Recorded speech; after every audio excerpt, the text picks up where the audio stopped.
I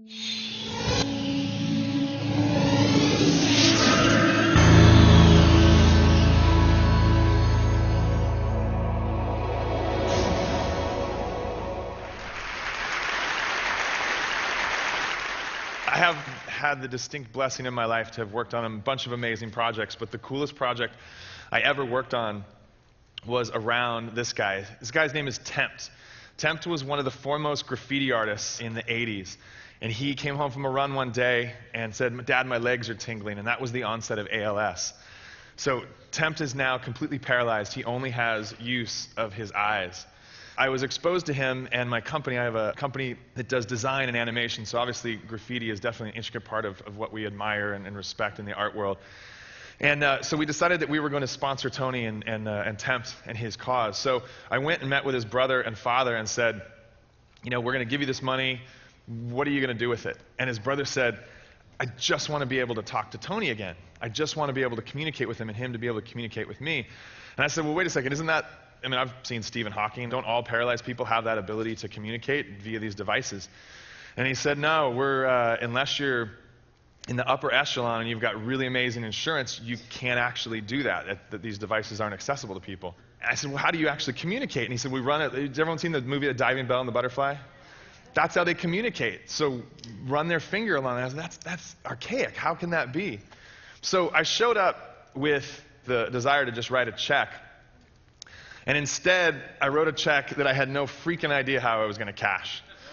I committed to his brother and his father right then and there. I'm like, "All right, here's the deal. Tony's going to speak. We're going to get him a machine. And we're going to figure out a way for him to do his art again. Because it's a travesty that someone who still has all of that in them isn't able to communicate it." So I spoke at a conference a couple months after that. I met these guys called GRL, Graffiti Research Lab.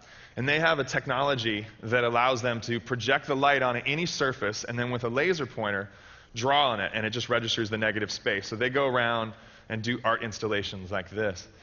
All the things that go up there, they said there's a life cycle. At first it starts with the sexual organs, then it starts with cuss words, then it was Bush, slanders, and then people actually got to art, but there was always a life cycle of presentations. So I went home and I was having dinner with my wife and was telling her about this, and we were like, "Well, wait a second. If we know that this technology exists where you can use your eyes to control things, why don't we figure out a way for Tempt to control a laser and he can do graph again? Well, that would be awesome." So that started the journey, and about 2 years later, or about a year later, after a bunch of organization and a bunch of kind of moving things around, we'd accomplished a couple things. One, we battered down the doors of the insurance companies, and we actually got Tempt a machine that let him communicate. A Stephen Hawking machine. Yeah. Which was awesome. And he's seriously one of the funny, I call him Yoda, because you talk to the guy, you get an email from him, and you're like, I'm not worthy. This guy's so amazing. The other thing we did is we flew 7 programmers from all over the world, literally every corner of the world, into our house.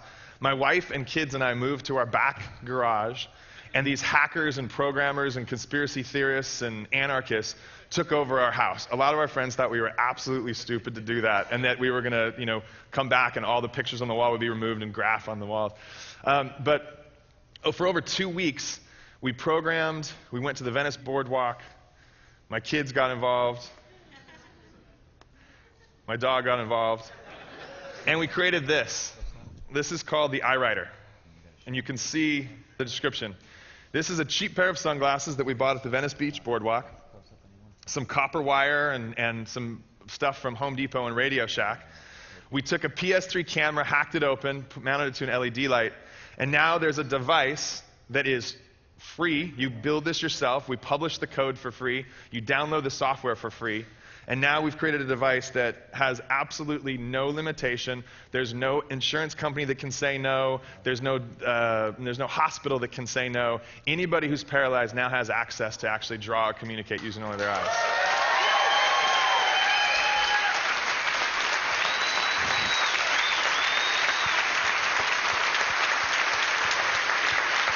Thank you. Thank you guys very much. That was awesome. So at the end of the 2 weeks, we went back to Tempt's room. So I love this picture because this is someone else's room and that's his room. So there's all this hustle and bustle going on for the big unveiling. And after over a year of planning, 2 weeks of programming and carb fest and all-night sessions, Tony drew again for the first time in 7 years.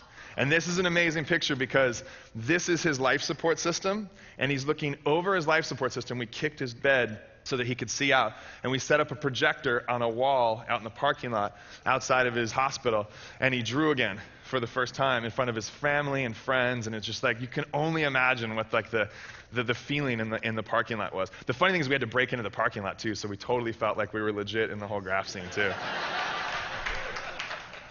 So at the end of this, he sent us an email, and this is what the email said. That was the first time I've drawn anything for 7 years. I feel like I'd been held underwater, and someone finally reached down and pulled my head up so I could breathe. Isn't that awesome?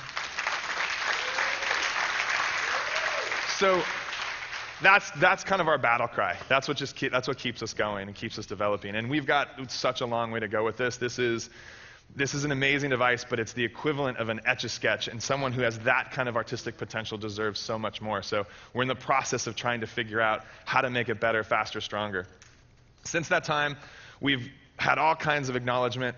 We've won a bunch of awards. Remember, it's free. None of us are making any money on this thing. It's all coming out of our own pockets. So the awards were like, oh, this is fantastic.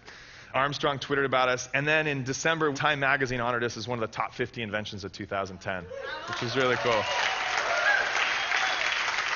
The coolest thing about this, and this is what's kind of completing the whole circle, is that in April of this year, at the Geffen MoCA in downtown Los Angeles, there's going to be an exhibition called Art of the Streets.